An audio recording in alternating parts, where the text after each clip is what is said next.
അടുത്ത ആഴ്ചത്തെ എപ്പിസോഡിൽ രേവതിനെ കാണുമ്പോൾ രേവതിയുടെ അയൽവക്കത്തുള്ള ഒരു ചേച്ചി പറയും, സച്ചി ഇപ്പോൾ പുതിയ ജോലിക്ക് പോയി തുടങ്ങിയില്ലേ, എന്തു പറ്റി, എന്താ ഇപ്പോൾ പുതിയ ജോലിക്ക് പോകണേന്ന് ചോദിക്കും.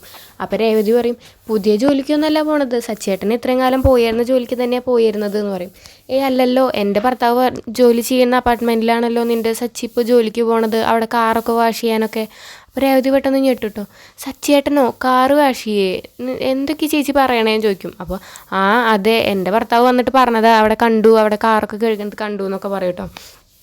അങ്ങനെ വേഗം തന്നെ രേവതി എവിടെയാണ് അത് ആ അപ്പാർട്ട്മെൻറ്റ് എവിടെയാണെന്നൊക്കെ അന്വേഷിച്ചിട്ട് അവിടേക്ക് പോവാണ്. അങ്ങനെ അവിടെ എത്തിയതിന് ശേഷം ഈ വാച്ച്മാനെ തിരഞ്ഞ് നടക്കുക കേട്ടോ. അങ്ങനെ ആ ചേട്ടനെ കാണുമ്പോൾ രേവതി ചോദിക്കും, എവിടെ സച്ചിയേട്ടനെ എവിടെ ചോദിക്കും. ഇവിടെ ജോലി ചെയ്യണമെന്നൊക്കെ പറഞ്ഞല്ലോ എന്ന് പറയും. അപ്പം അയാൾ പറയും, ഇതിൻ്റെ ബാക്കിൽ അവൻ അവിടെ നിന്ന് കാറ് കഴുകുന്നുണ്ടല്ലോ, അപ്പം നിനക്കൊന്നും അറിയില്ലേ ചോദിക്കും. എനിക്കറിയാം, ഞാൻ പെട്ടെന്ന് കാണാൻ വന്നതാ എന്നൊക്കെ ഇങ്ങനെ പറയും കേട്ടോ. അങ്ങനെ രേവതി ചെന്ന് നോക്കുമ്പോൾ സച്ചി അവിടെ നിന്ന് കാറ് കഴുകുക. അപ്പോൾ അത് കാണുമ്പോൾ രേവതിക്ക് ഭയങ്കര സങ്കടമാവും കേട്ടോ. അപ്പോൾ രേവതി ഓടി ചെന്ന് സച്ചിനെ കെട്ടിപ്പിടിക്കുകയാണ്.